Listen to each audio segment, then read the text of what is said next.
Hey everybody, my name is Barry Schwartz and this is the Search Buzz video recap. Today is Friday, February 28th. We got a lot to cover with you today. We got the Nofollow change happening on March 1st that Google says really nothing's going to happen much. Is that true? There was a lot of Google chatter earlier this week around a Google algorithm update. And there's also chatter around the Bing algorithm update on either February 1st or February 7th. Lots of things happening, and the mobile first indexing stuff is going to happen by the end of this year fully. Now it's 50% plus, but it's going to be a lot more. So stay tuned. We got a lot to cover.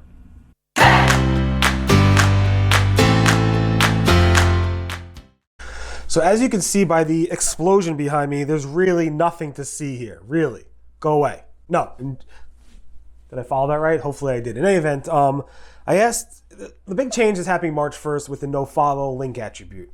Google announced, I think last, September or so, that Google may use nofollows for ranking purposes. Links that have nofollow attributes on them, they may decide to use that for ranking purposes. Then it said that also in March of this year, which is coming up on Sunday, that Google may use this for crawling and indexing. So even though there's a nofollow attribute on a link, it still may decide to crawl. The Googlebot might crawl, follow those links, and use that for indexing. So I asked Google, what could we expect with that? Obviously, a lot of SEOs are expecting a lot of things happening because crawling and indexing through nofollows. Google, a lot of SEOs use it for what they call internal page rank sculpting or whatever you want to call it. People use it for lots of reasons, affiliate links and so forth. So what's going to change here? Will these affiliate sites bump up? Will they not? What's going to happen? And Google pretty much said nothing. Gary and John has responded this morning, said, I haven't done anything yet for March 1st, kind of busy with COVID, as John said. Then I said, okay, does that mean we won't see any change or haven't dug into the research on the impact? He said, yes. So I guess that applies to yes for both questions. Nothing is going to change as of yet. Maybe they didn't push it out yet. Maybe they said March 1st or later and nothing has happened for March 1st. He said, more seriously, we have nothing to announce on that front, like really nothing. Nothing. Got it? All right, we got that. All right. He's currently in India right now, so he's kind of busy. And John basically said, I wouldn't be surprised if it had no visible effect on most sites. Eric asked more questions and said, we just don't pick dates to announce things that are already live. Is it already live? Is it not live? Is it going to be live in the future? Did Google just say basically, hey, we're coming out with this update and maybe they didn't program it yet. Maybe they haven't done specific things with it. I don't know. But we'll see, I guess, what the tracker tools say, even though John said we really can't trust all those tracker tools. That being said, let's move on. Google may have done an update earlier this week. There was a significant amount of chatter in the SEO industry, a significant amount of chatter. But what's unusual is that the tracking tools from Mozcast to Rank Ranger to SEMrush to SearchMate, all these different tools showed absolutely zero change. But the chatter was significant. Now, I haven't seen this happen before in a long time. Usually the chatter with the SEO community around there being an update aligns with the tools that are tracking these updates. But in this case, I haven't seen that. And there's chatter at Webmaster World, Black Hat forums, social media like Twitter and Facebook.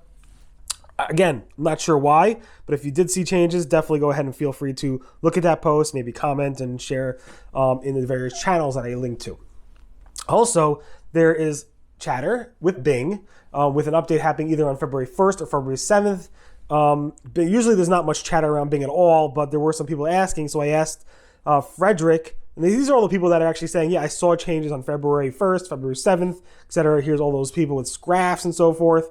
And then I asked Frederick from Bing, who said, we make changes to the core ranking model all the time, some bigger than others. If there's enough interest, maybe we'll start blogging about these, etc., etc.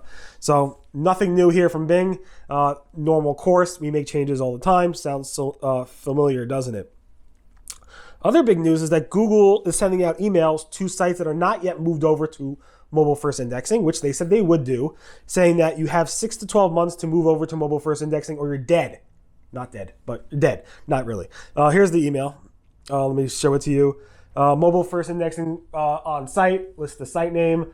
Search Console has detected that your property has issues that prevent Google from enabling mobile first indexing for your site. Most web searches today are done on mobile devices, and the mobile first initiative aims to improve the user experience on these devices. Google expects to apply mobile-first indexing to all websites in the next 6 to 12 months. And then it goes through the errors that you have. Now, that's basically saying that Google's going to be mobile-first indexing 100% by the end of this year or so. It's a good metric. They started this initiative, I think, in 2016. And now, 4 or 5 years later, Google is going to be all in on mobile first indexing. So Google's going to be sending out these emails. If your site has not switched over, you will probably get an email like this soon. An amazing write-up by Bill Slonsky at his site basically covers a patent that kind of hints at what this Medic update was back in August. Now, again, doesn't mean that patents are being used. It's a patent application. Is it being used or not? Who knows? But if you look at this patent application and you read it, it was published by a Googler in August 2018, exactly around the same time that the Medic update released. Again, doesn't mean just because of the patent application, Google could have used this earlier on, of course. And it goes through basically tons of things around, and it references things around medical, health, how to classify a website that is in an area that is like medical, health, doctor related over other websites that are maybe not around health, medical, and there's reasons for that. You could adjust rankings based off of that. You could up signals around authority, expertness, trustworthiness, and so forth. So EAT is kind of mentioned in there, not specifically YMYL, but doctors, health, medical is all mentioned in there numerous times. And it's basically a way to say, hey, this website is related to the medical health space. Let's go ahead and focus more on authoritativeness or expert writers or trustworthiness for those sites more than we might go ahead and use it for SEO blogs or something like that. Definitely take a look at that. Super interesting. Recommend you take a look at that. Google has confirmed there are no recent changes around guest blogging penalties or manual actions around unnatural links. Google's constantly sending out these unnatural links. I track them significantly. I always see people complaining in the Google forums, on social media, in other forums around getting these manual actions. We see them every single time, all the time. And Google here is one of the examples. It just happens all the time. It happened 10 years ago. And before that, before manual actions, Google would go ahead and drop the page rank of websites that are selling links. So there's been some rumors out there about updates around that. Gary from Google said, nothing's really changing. Gary from Google also said, I don't know any specific campaign run recently, but manual actions have been around for quite a while. I'm not sure what I'm missing, he said.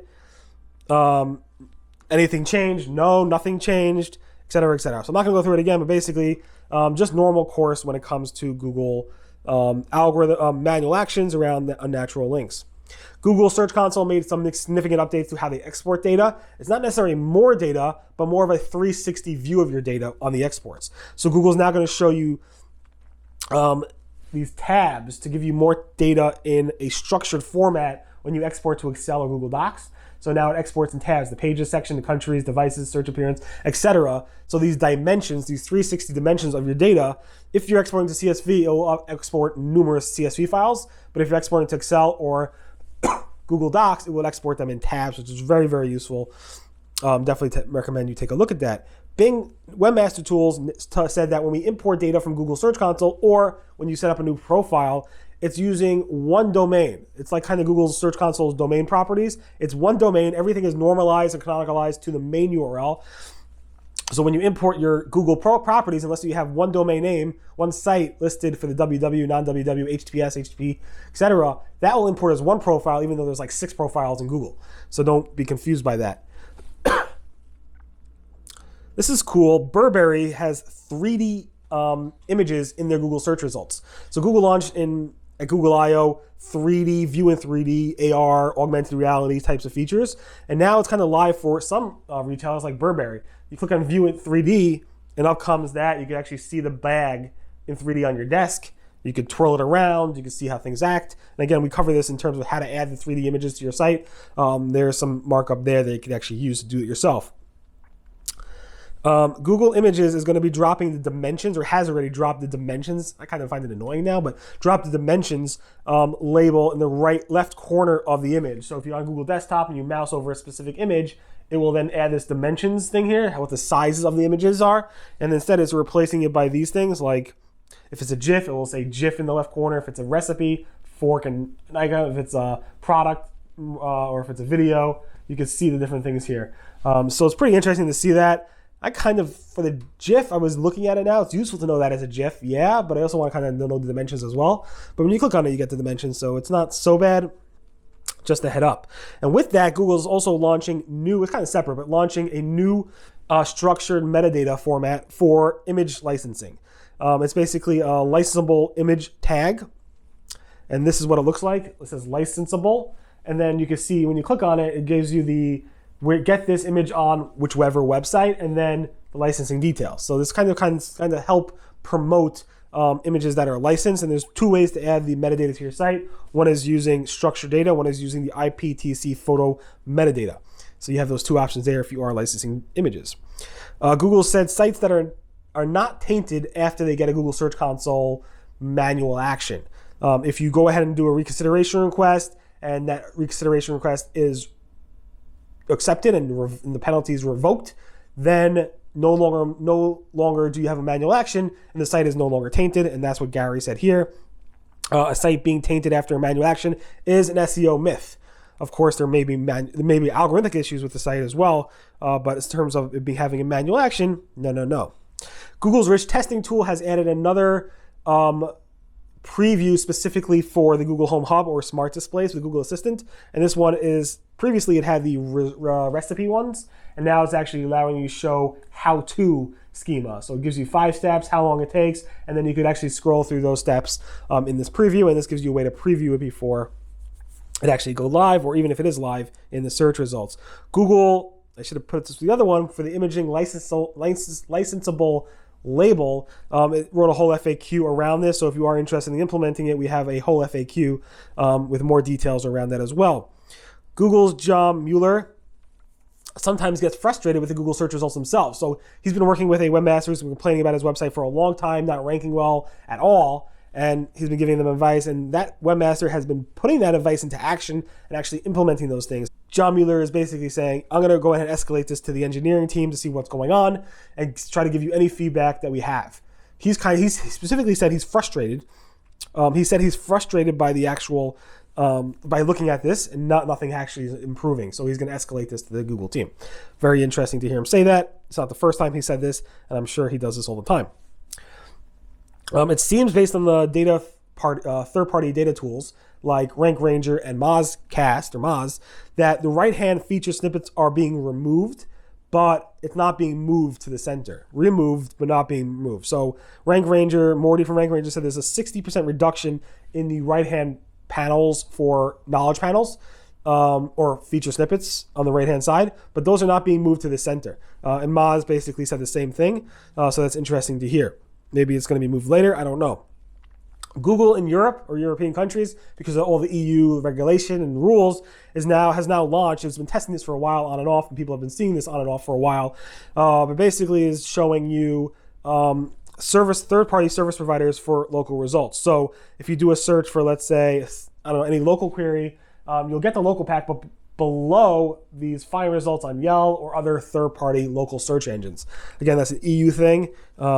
And I'm not surprised to see this.